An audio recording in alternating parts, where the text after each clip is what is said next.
औज़ुबिल्लाहि मिनश्शैतानिर्रजीम बिस्मिल्लाहिर्रहमानिर्रहीम अस्सलामु अलैकुम वरहमतुल्लाहि वबरकातुहू। डियर स्टूडेंट्स, कैसे हैं आप? उम्मीद है आप खैरियत से होंगे। तो चले शुरू करते हैं। आज हमारा लेक्चर नंबर 14 है M2 सेकेंड ईयर फिज़िक्स का, और आज हमने स्टडी करना है hydrogen emission spectrum.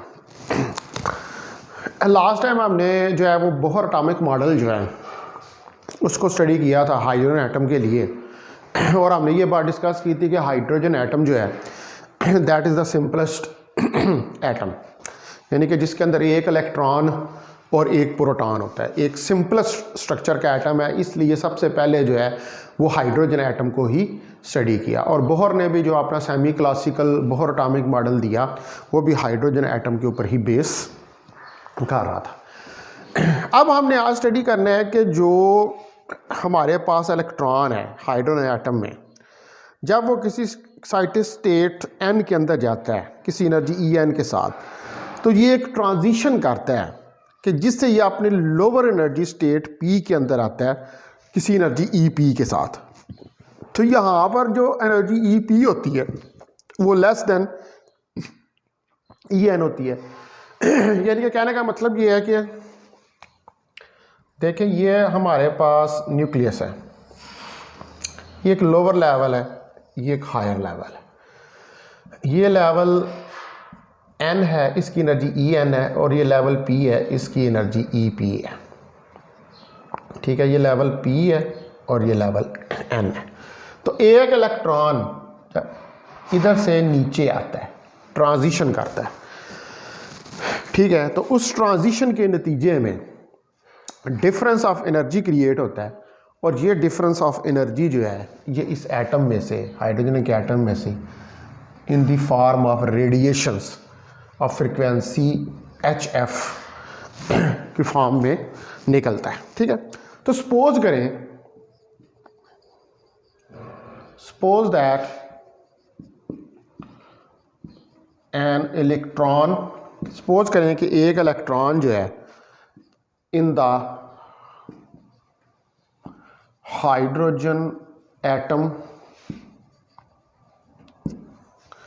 makes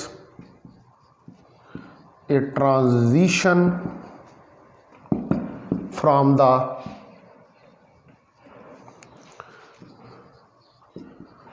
excited level N with energy En to the lower level P with energy EP। ठीक है, तो सपोज करें कि हमारे पास एक इलेक्ट्रॉन है, जैसे ये फिगर में मैंने शो किया है।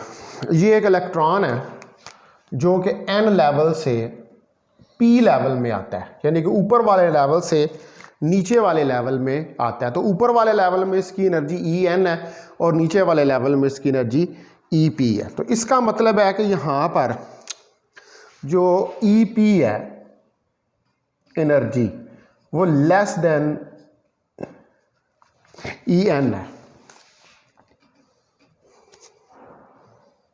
वो एनर्जी लेस देन En है। EP एनर्जी यानी कि जो pth लेवल के अंदर एनर्जी है वो लेस देन है energy of the excited level, यानी कि एक्साइटेड लेवल की एनर्जी जो है वो लोअर लेवल की एनर्जी से ले ज़्यादा है। तो इसका क्या मतलब हुआ? इसका मतलब है कि ये डिफरेंस ऑफ एनर्जी है। अब ये डिफरेंस ऑफ एनर्जी जो है ये इस एटम के अंदर से in the form of radiations जो है वो निकलेगा HF एनर्जी के साथ। ठीक है, ये जो हमने लिखा है HF, ये E एनर्जी इसके अंदर से निकलेगी। तो इसका मतलब है कि En माइनस EP जो है ये E के बराबर है, और हम कह सकते हैं कि En माइनस EP जो है ये HF के बराबर है। ये हमारे पास क्वेश्चन आ गई। अब इसके अंदर En और EP की वैल्यूज़ जो हैं वो आप सब्स्टिट्यूट करें। तो ई एन और ई पी की जो वैल्यूज़ हैं वो हम जब इसके अंदर सब्स्टिट्यूट करेंगे तो वो हमारे पास क्या वैल्यूज़ हैं। देखें, आपने एनर्जी की वैल्यूज़, क्वांटाइज एनर्जी की वैल्यूज़ जो हैं वो हमने कल कैलकुलेट की थी। हमारे पास ई एन जो है ये -E0/n² के बराबर है और ई पी हमारे पास -E0/p² के बराबर है। ये वैल्यू इसमें सब्स्टिट्यूट कर दें तो -E0/n² minus E0/p² that is equal to HF। और इसको हम लिख सकते हैं E0/p² minus E0/n² is equal to HF। ये वैल्यू जो है ये हमारे पास आ जाएगी। अब यहाँ से आप E0 को कॉमन निकाल सकते हैं, तो E0 को कॉमन निकालें तो 1 minus p² minus 1n² that is equal to HF। ये HF के बराबर आ जाएगा। तो यहाँ से 1/p² माइनस 1/n² जो है ये हमारे पास आ जाएगा HF/E0। ठीक है, और हमें पता है कि F जो है वो C/λ के बराबर होता है।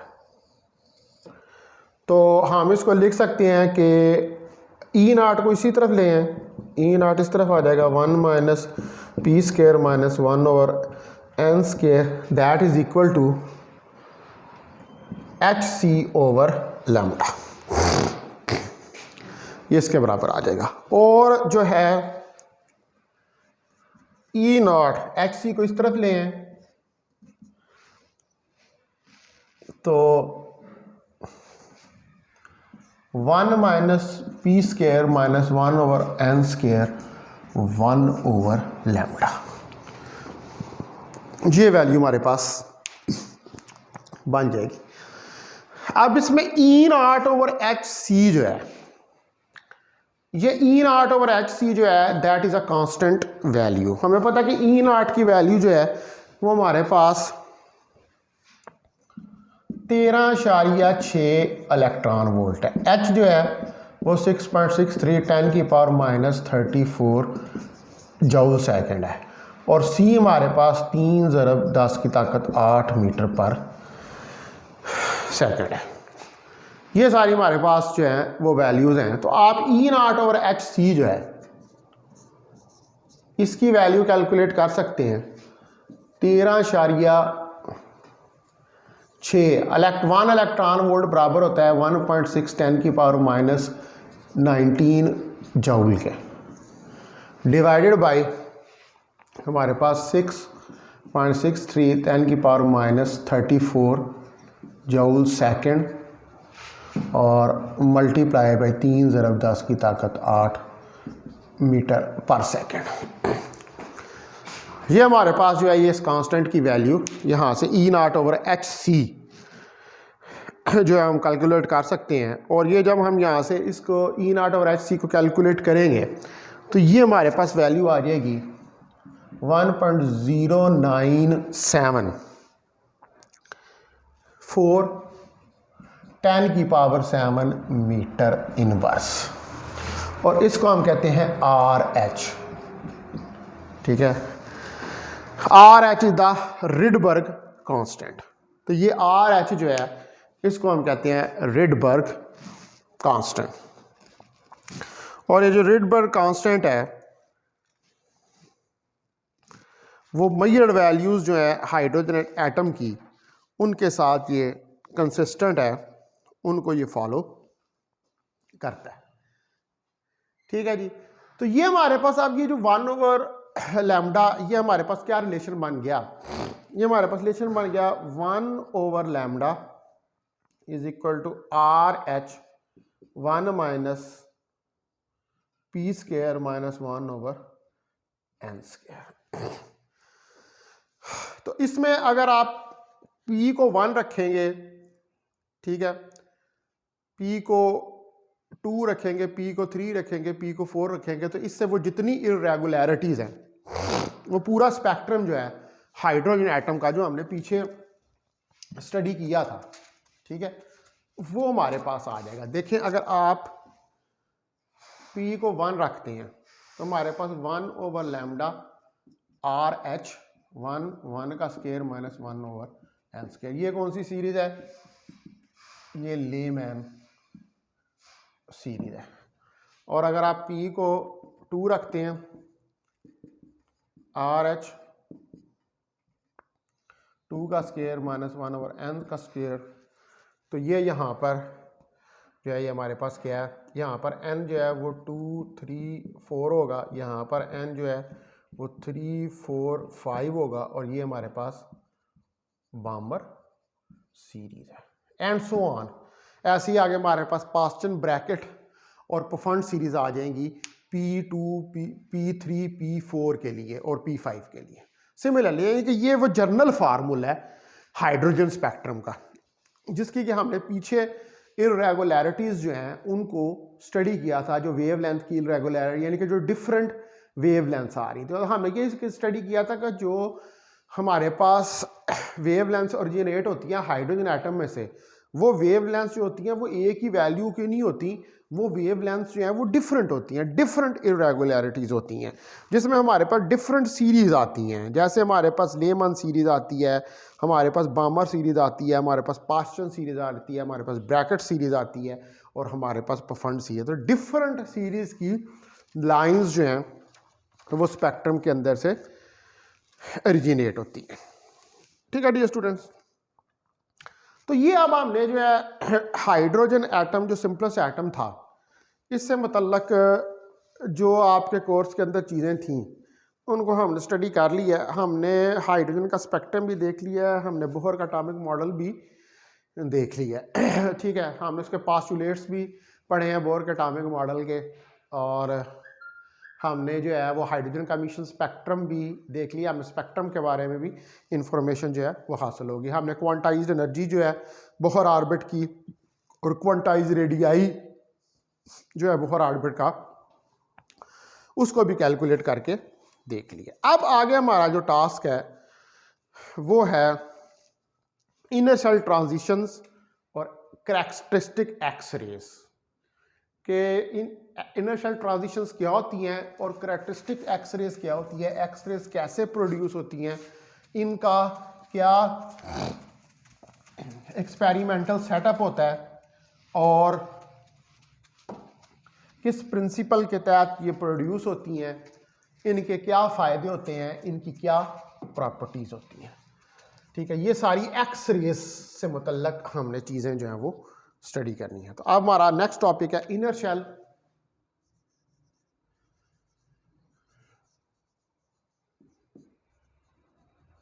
ट्रांजिशंस एंड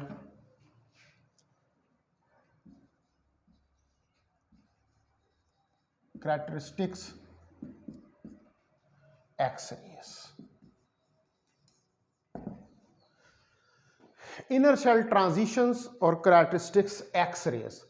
तो पहले नंबर पे तो हमें समझना पड़ेगा कि what are the inner shell transitions. तो जो ट्रांजिशन होती है इलेक्ट्रॉन की इन हाइड्रोजन या दूसरे लाइट एलिमेंट्स के अंदर, तो हमारे पास जो है इस ट्रांजिशन के नतीजे में एमिशन होता है स्पेक्ट्रल लाइंस का, कि जो कि इंफ्रारेड होती हैं, विजिबल होती हैं और ultra violet region of electromagnetic spectrum में लाई करते हैं due to small energy difference in transition levels. ठीक है, तो जो हमारे पास ट्रांजिशन होती है इलेक्ट्रॉन्स की, ठीक है, हाइड्रोजन एटम में, और इसके अलावा दूसरे जो लाइट एलिमेंट्स हैं, तो उन ट्रांजिशन के नतीजे में हमारे पास जो इलेक्ट्रोमैग्नेटिक स्पेक्ट्रम रेडिएशंस का आता है वो विजिबल रीजन में, इंफ्रारेड में और अल्ट्रा वायलेट रीजन के अंदर लाई करता है। और ये स्पेक्ट्रम हमारे पास इस तरह का क्यों आता है? क्योंकि जो हमारे पास एनर्जी डिफरेंस है इन ट्रांजिशन लेवल्स के अंदर वो बहुत स्मॉल होता है, यानी कि एनर्जी डिफरेंस जो है वो ज़्यादा नहीं होता। तो इस वजह से हमारे पास विजिबल रीजन के अंदर और अल्ट्रावायलेट और इंफ्रारेड के अंदर हमारे पास जो है वो रेडिएशंस हमें मिलती हैं। ठीक है, तो the transition of an electron in hydrogen atom और other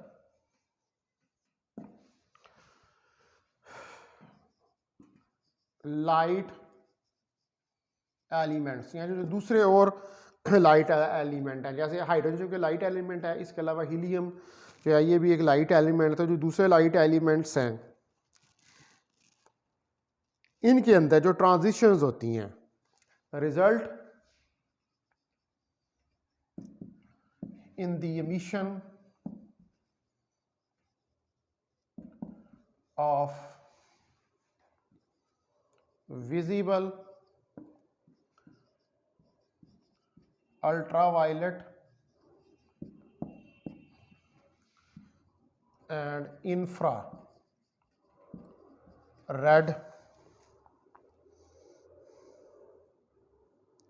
region of electromagnetic spectrum due to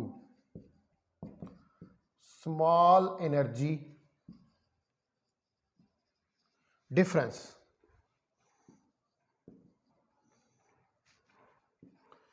between the transition levels.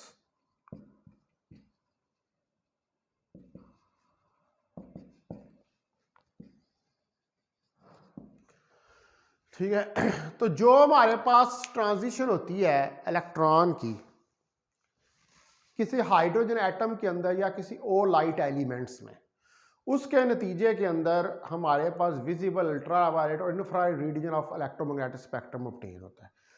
क्योंकि ये जो है उस वक्त रेडिएशन निकलती हैं कि जब जो हमारे पास एटॉमिक लेवल्स हैं, यानी कि जो इलेक्ट्रॉन के ट्रांजिशन लेवल्स हैं उनके दरमियान एनर्जी डिफरेंस कम होता है। तो जब एनर्जी डिफरेंस कम होगा तो फिर कम एनर्जी की ही रेडिएशंस जो हैं वो एटम में से निकलेंगी। लेकिन अगर एनर्जी डिफरेंस ज़्यादा होगा तो फिर ज़्यादा एनर्जी की रेडिएशंस जो हैं वो एटम में से निकलेंगी। तो अब हम देखते हैं कि यहाँ पर जो कॉन्सेप्ट है हमारे पास कैरेक्टरिस्टिक एक्स रेज का,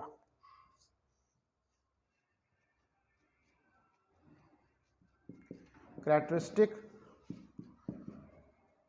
एक्स रेज कि एक्स रेज जो है वो कैसे प्रोड्यूस होती हैं, कैसे कैरेक्टरिस्टिक एक्स रेज प्रोड्यूस है। तो जो हैवी एटम्स हैं इनके अंदर जो इलेक्ट्रॉन्स हैं इनको हम अज्यूम करते हैं कि ये कंस्ट्रक्टिक शेल्स जो होते हैं, अरेंज होते हैं इन कंस्ट्रक्टिक शेल्स में, जिनको हम लेबल कहते हैं KLMNO के साथ। तो के शेल जो होता है वो सबसे क्लोजेस्ट शेल होता है न्यूक्लियस के, और एल शेल जो होता है वो इससे नेक्स्ट शेल होता है, एंड सो ऑन, इसी तरह आगे शेल जो हमारे पास आते जाते हैं। तो जो इनर शेल इलेक्ट्रॉन्स होते हैं, ठीक है, जो इनर शेल इलेक्ट्रॉन यानी कि जो सबसे नज़दीकी शेल होता है उसके अंदर जो इलेक्ट्रॉन्स होते हैं, देखिए अगर मैं यहां पर फिगर बनाऊं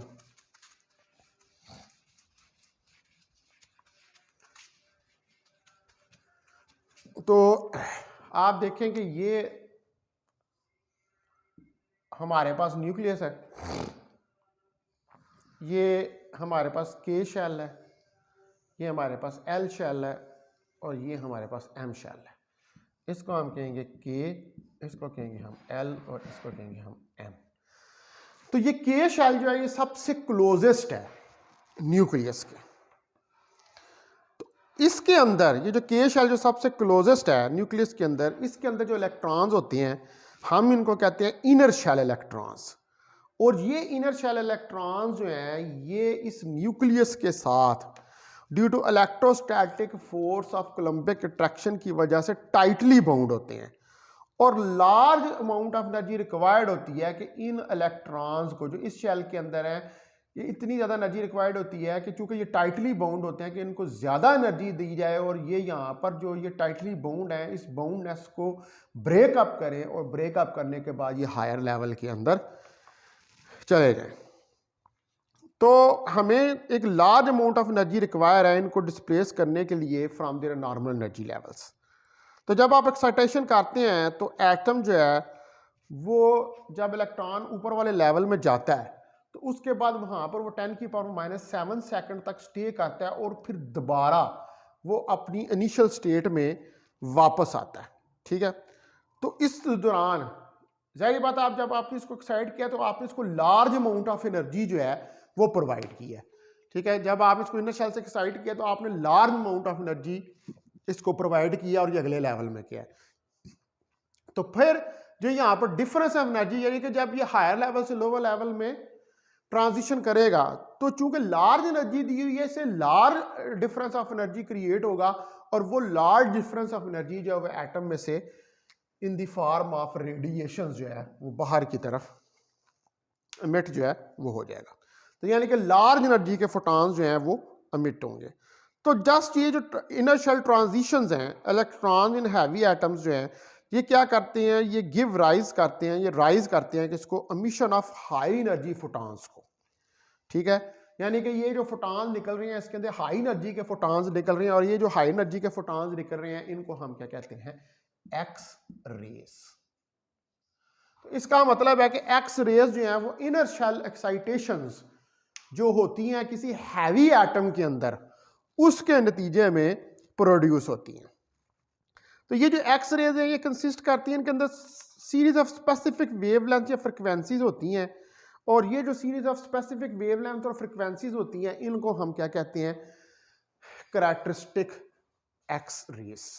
ठीक है, तो हमें यहाँ पर ये बात समझ आई कि एक्स रेज जो हैं वो किस तरह प्रोड्यूस होती हैं कि जब हैवी एटम्स जो होते हैं हमारे पास, हैवी एटम्स जो हैं उनके अंदर जो इनर शेल के अंदर इलेक्ट्रॉन, ये इनर शेल कौन सा होता है जो कि न्यूक्लियस के क्लोजेस्ट होता है, ये वाला ये के शेल इनर शेल है, ये न्यूक्लियस के क्लोजेस्ट है और ये न्यूक्लियस के क्लोजेस्ट जो शेल है इसके अंदर जो इलेक्ट्रॉन्स हैं वो इलेक्ट्रोस्टैटिक फोर्स ऑफ अट्रैक्शन की वजह से न्यूक्लियस से टाइटली बाउंड होते हैं। तो इनको इस शेल से डिस्प्लेस करके नेक्स्ट शेल में ले जाने के लिए हमें large amount of energy required होती है। तो वो हम जब एनर्जी इसको प्रोवाइड करते हैं एटम को तो ये इलेक्ट्रॉन उठ के अगले लेवल में चला जाता है और जब ये वापस आता है तो जितनी आपने एनर्जी दी होती है उतना ही जो है एनर्जी का डिफरेंस क्रिएट होता है और वो एनर्जी का डिफरेंस एटम में से निकलता है। तो वो जो एनर्जी का डिफरेंस क्रिएट होता है वो भी हाई एनर्जी का डिफरेंस होता है और ये जो हाई एनर्जी के फोटॉन्स एटम में से निकलते हैं हम इनको फिर क्या कहते हैं, हम इनको एक्स रेस का नाम जो है वो देते हैं। तो these are known as X rays और ये जो इसके अंदर हमारे पास स्पेसिफिक वेवलेंथ्स आ रही होती हैं और जो स्पेसिफिक फ्रिक्वेंसीज आ रही होती हैं उनको हम कहते हैं कैरेक्टरिस्टिक्स एक्स रेस। तो इसका सिंपली हम ये कह सकते हैं कि एक्स रेस जो हैं वो एक्चुअली प्रोड्यूस होती हैं, एक्स रेस जो हैं वो एक्चुअली हमारे पास प्रोड्यूस होती हैं इनर शेल एक्साइटेशंस की वजह से। ठीक है, इनर शेल यानी कि वो शेल्स के जो न्यूक्लियस के करीब हैं और उन शेल्स के अंदर अगर आप इलेक्ट्रॉन को डिस्प्लेस कर दें और वो लोअर एनर्जी लेवल से उठकर हायर एनर्जी लेवल में चला जाए तो इसके नतीजे में कैरेक्टरिस्टिक एक्स रेज जो हैं वो प्रोड्यूस होती हैं, यानी कि हाई एनर्जी के फोटॉन्स जो हैं वो एटम में से, हैवी एटम्स के अंदर से जो है वो निकलना शुरू हो जाती है। ठीक है डियर स्टूडेंट्स, तो अब हम इसको जो है वो राइट डाउन कर लेते हैं।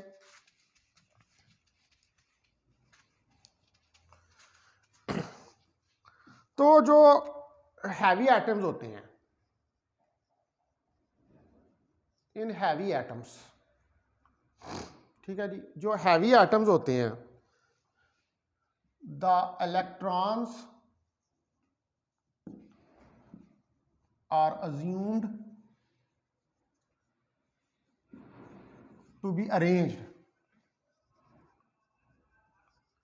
in concentric shells K, L, M and O etcetera. इन शेल्स के अंदर जो हैं वो इलेक्ट्रॉन्स जो हैं वो अरेंज होते हैं। तो K शेल जो है ये सबसे क्लोजेस्ट शेल होता है to the nucleus. The K shell is the most closest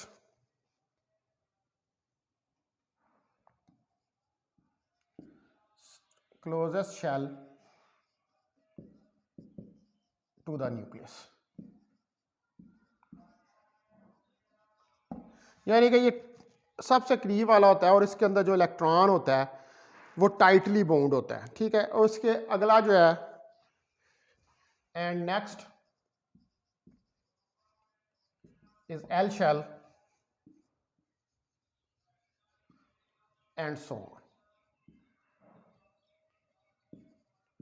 और उससे अगला L होता है, फिर उससे अगला M होता है, फिर उससे अगला जो है वो O होता है, M N O इस तरह एक्सेट्रा, इस तरह सारे शेल्स जो हैं वो आ जाते हैं। लेकिन सबसे जो क्लोजेस्ट शेल होता है वो K शेल होता है। तो जो इनर शेल इलेक्ट्रॉन्स होते हैं, the inner shell electrons are tightly bound। वो टाइटली बाउंड होते हैं। जो इनर शेल इलेक्ट्रॉन्स होते हैं they are tightly bound and large amount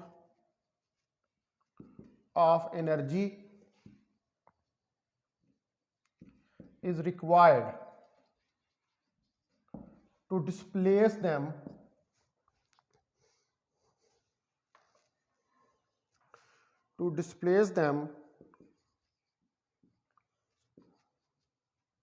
from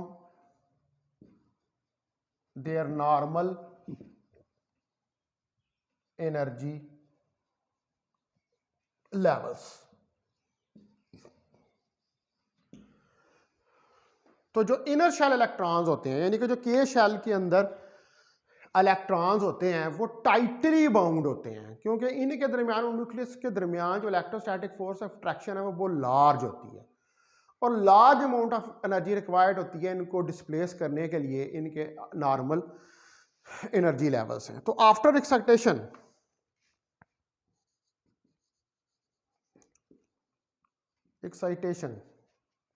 जब एटम एक्साइट हो जाता है, यानी कि इलेक्ट्रॉन निचले लेवल से उठ के ऊपर वाले लेवल में चला जाता है, तो when atom returns to its normal state, when atom returns to its normal state, यानी कि जब वो अपनी पहले वाली स्टेट में वापस आता है इलेक्ट्रॉन, ठीक है, अपनी नॉर्मल स्टेट में वापस आता है, तो जो फोटॉन होते हैं of large energy,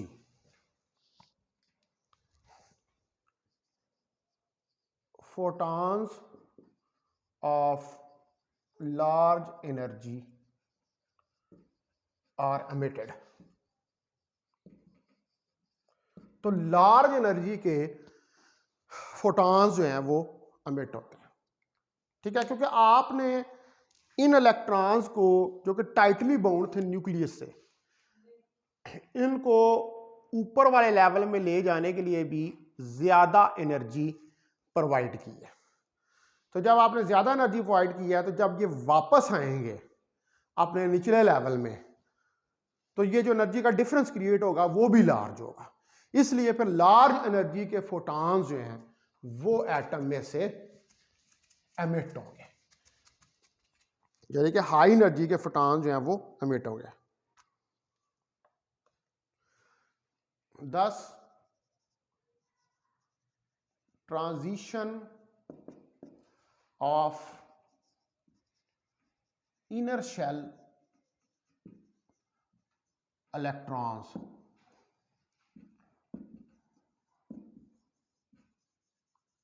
in the heavy atoms, तो जो हमारे पास ट्रांजिशंस हैं इनर शेल इलेक्ट्रॉन्स की हैवी एटम्स के अंदर give rise to emission of high energy X rays. तो ये क्या करता है, ये एटम्स को जब ये ट्रांजिशन इनिशियल ट्रांजिशंस होती हैं तो इसके नतीजे में जो हाई एनर्जी एक्स रेज हैं वो एटम्स के अंदर से निकलती हैं और these X rays consist of series of specific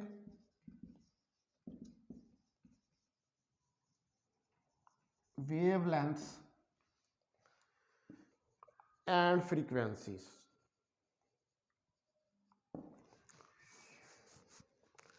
and has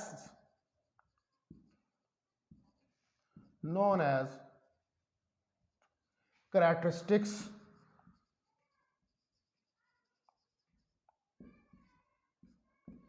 x raise.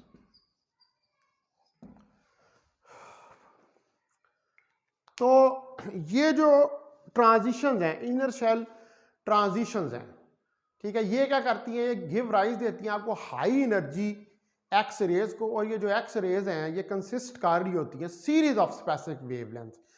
इसमें स्पेसिफिक सीरीज ऑफ वेवलेंथ्स होती हैं जिनकी पर्टिकुलर फ्रिक्वेंसी और वेवलेंथ होती है, और ये जो पर्टिकुलर फ्रिक्वेंसी और वेवलेंथ की एक्स रेज होती हैं इनको हम कैरेक्टरिस्टिक्स एक्स रेज का नाम देते हैं। ठीक है डियर स्टूडेंट्स, तो फिर यहाँ पर आज हम अपना लेक्चर जो एंड करते हैं, तो कल फिर हम जो है वो स्टडी करेंगे प्रोडक्शन ऑफ एक्स रेज, कि एक्स रेज जो हैं वो किस तरह हमारे पास प्रोड्यूस होती हैं।